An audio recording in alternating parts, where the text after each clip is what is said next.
Another very popular name that we need to look at when we are talking about communication theories or communication concepts is Marshall McLuhan. I'm sure if you guys have gone through some of the previous year question papers, you would have noticed this name repeatedly being asked.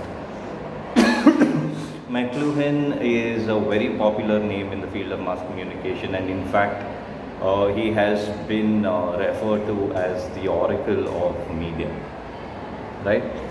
So, one of the most important things that you will have to remember with respect to Marshall McLuhan is that he comes from the school of modernism. Um, Modernism is that particular school of thought in mass communication where the focus is not on media content, the focus is not on the audiences, the focus is not on the senders, the focus is on the medium itself, right? All the different concepts that are discussed in the field of modernism are referred to as media theory or medium theory. If you see the word media theory or medium theory, the words being used anywhere, please remember that they are referring to the school of modernism. Now, coming to Marshall McLuhan, before we learn about Marshall McLuhan, we definitely have to familiarize ourselves with this name called Harold Innis, right? Harold Innis is given the credit of starting the school of modernism or modernity. Harold Innis's initial argument, or one of the most popular, most sought after concept or theory, is known as the time and space bias, the bias of time and space. One of the earliest statements that Harold Innis goes on to make to show how powerful the process of communication is, or to understand, to explain the extent of the effect of mass media on our societies, is when he talks about the ancient empires. He was talking about how these guys had no maps, they had no boundaries as such. So at that point of time, boundaries and any sort of mapping, cartography process depended upon how far the king's word reached. The king would send out a message which would then be translated through different media formats and would reach a certain set of audiences.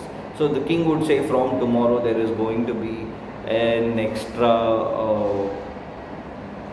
maybe like there's going to be extra taxes, right?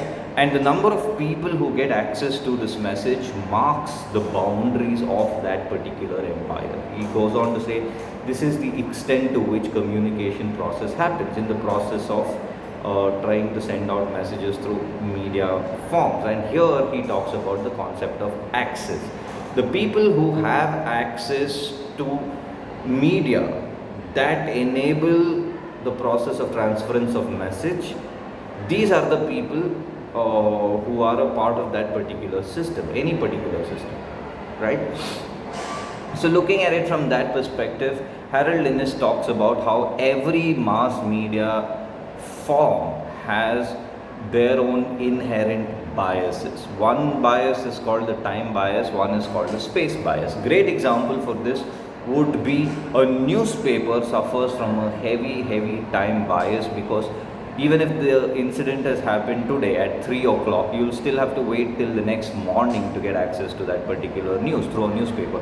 Digital times, things have changed. Most of these concepts don't really apply much to the digital technologies, all the way up till the electronic media, that is your television and radio, is where these theories were proposed, right? So in this context, a television has no time bias because there is 24/7 news channels that are constantly reporting news. So if something happens at 3 o'clock, you'll probably get access to it in the name of breaking news by 4 o'clock max, right? So that is a sort of a time bias that the television has somehow overcome. Whereas the space bias is how it can be moved. Harold Innis was talking about how in the ancient times there is a time bias and space bias in the form of media that were used. One was these huge heavy tablets on which inscriptions were carved, which were the king's messages, right? Now these gigantic stone tablets were very heavy to carry or to transport. So they would be stored in a particular place, and people who want to get access to it would have to leave their physical spaces and move towards the tablet in order to get access to the message. And another form of communication during those times was the papyrus, the leaf on which dyed ink was used to be able to write these messages. They were folded and sent. The problem with this was that this wouldn't last really long. The leaves would dry out, the leaves would slowly turn into powder, whereas the stone tablets would remain. Like this, stone tablets and papyrus had their own set of biases. The same thing applied to the modern technology. Television cannot be carried, although you get news information immediately pretty much. You still can't just walk around with a TV set. Today, yes, you are walking around with your cell phones in your pockets. That's a different story altogether. But at that point of time, a newspaper was so much more easier to carry. So the space bias with respect to electronic media was quite heavy. The newspapers were simpler to walk around with, were easier to open and read wherever possible, like a book, right? Whereas even radio transistors were huge at that point of time. What we saw in the 90s in the form of small miniature radio sets were not a big thing then. So this was the concept of time and space bias as Harold Innis presented it. That marked the beginning of modernism. From there, Marshall McLuhan, the oracle of mass communication or the oracle of media studies, took over, extended Harold Innis's concepts into bringing about some really interesting ideas, right? You need to know all of these ideas. The first thing that Marshall McLuhan talks about is technological determinism. Please memorize this: technological determinism. Every different area of study in social sciences has their own deterministic factor that affects the society. What is a deterministic factor? A thing that comes into the society as something new and changes the entire structure of that particular society. It could be an object, it could be an idea, it could be an institution like a body of human beings that somehow conduct certain work. Like that, like the political sciences students, for example, believe that the politics of a particular society changes the whole landscape of that particular society. The way people conduct themselves, the way people talk to each other, the interaction patterns, the communication patterns, the economy, the social relationships between human beings. All of these things are affected by one deterministic factor called politics. Right? Like that, Marshall McLuhan, when he talks about technological determinism, he's talking about how technologies come into the society and change the landscapes of the society. It is not what the technologies carry inside them, but it is more to do with what is the form and the structure of that particular technology. How is it designed that makes people around it start changing the ways in which they function. So he talks about one very beautiful example of the print era and the electronic era. In the print era, printing technology was the most popular form of technology, which also produced a lot of printed material in the form of media. So at that point of time, people were very isolated, very disconnected from one another, right? In the society, people's idea of entertainment was to be able to pick up a book and read. It also required you to be educated, to be able to read and write. It also required you to have some basic knowledge of how to be able to consume information that has been presented within a particular medium, which was then replaced by the electronic media. Television, in the electronic medium formats, TV is the most popular and the most in-demand technology, right? Which is why television is studied in such different ways. At least in the 70s, 80s and the 90s, research on television was humongous. So coming back to what technological determinism was in the context of television, as soon as TV came, you didn't need to be literate, didn't have to be able to read and write. So everybody now suddenly had access to news information like it is today.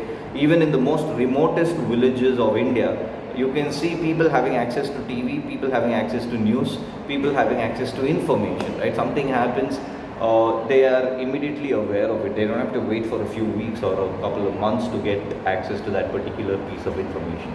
So TV comes and replaces social structures in terms of how suddenly now everybody stopped being isolated and disconnected and reading in their own spaces and started opening up more, because television was all about social gathering. If you remember, or at least in my time, there was a long set of years in my life where we used to all sit together and watch TV during dinner time. There used to be this very popular TV show called Kaun Banega Crorepati. All of us, dad, mom, brother and I, we all used to sit and watch this particular TV show together. We used to bet on questions for 10 rupees and stuff. It used to be fun, like it used to be a fun activity to engage in, right? That is the beauty of the electronic media. Starts bringing people together, stops making the participants of a society isolated individuals. So that is the first thing that Marshall McLuhan proposed, the technological determinism. Another thing that Marshall McLuhan very popularly contributes to is the concept of hot and cold media. He divides media formats into hot and cold forms, right? What are hot media? Hot media are media forms that don't require you to think too much. Information is available right there. Like TV is a great example of hot media. Whereas newspaper on the other hand is cold medium, because it requires you to think, it requires you to put a lot of effort, it requires you to interact with it on a much more higher intellectual level as opposed to TV. Like that, every media format according to McLuhan can be compared as hot versus the cold medium. So this is another concept that he gives. Another very important thing that Marshall McLuhan also talks about is this concept of global village. He says because of how technologies are spreading across multiple levels of the society, there is going to be eventually a day when everybody is going to come together and talk about the same set of things, behave the same way, eat the same kind of food, or at least display the same kind of lifestyle patterns. And this entire setup, according to Marshall McLuhan, is the global village. I think Marshall McLuhan was very subtly hinting at how westernization, Americanization, or Coca-colonization, as Theodore Adorno has put it, would take over the society. So this is Marshall McLuhan's global village concept, where everybody starts displaying the same kind of behavioral patterns and everybody's now becoming unified. There's not going to be distinct cultures and social structures. The last thing that Marshall McLuhan talks about is the extension of senses, right? We have certain sensory perceptions, sensory perceptive organs, right? Sense of sight, sense of smell, sense of speech, sense of touch, and the sense of hearing. I think I have pointed out all five. So Marshall McLuhan says with technologies, our sensory perceptions are expanding. For example, with the same set of eyes right now, I can only see what's around me, but with this small little technological device in front of me, I suddenly have access to you ladies sitting in different parts of the country, right? So this medium extends my sense of sight, my sense of hearing. If you say something and if this was a live class, I could hear you. You didn't have to physically be present here. And the best example of this is mobile phone, which is always a part of our body, pretty much like an organ. I wake up and the first thing I do in the morning is look for my phone. Even with my eyes half closed, I'm looking for my phone to see where it is so that I can pick it up and see the time. And I don't get out of the bed right after I wake up. After I open my eyes and I found my phone, I start like spending some time looking at random things like memes and news and everything. Only after about browsing the internet for 15-20 minutes, I finally find the motivation to get out of bed. So this is Marshall McLuhan's contribution to the field of mass communication. You need to know all of this. Another very important name you'll have to remember, although it's a very small concept, is Walter Benjamin. Walter Benjamin's The Ritualistic Function of Art. Right, three names: Innes, McLuhan, Benjamin. These three names are good enough for you all to be familiar with the school of modernism. Walter Benjamin talks about this concept of how new media technologies are reducing the quality and the aesthetic value of art.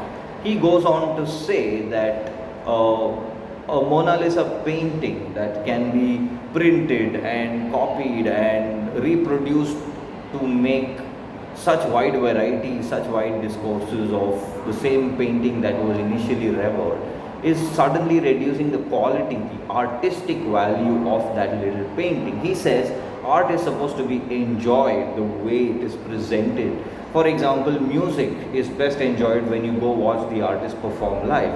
But suddenly technologies are enabling you to download music, to stream music, to be able to copy music in the form of CDs and on your pen drives and whatnot.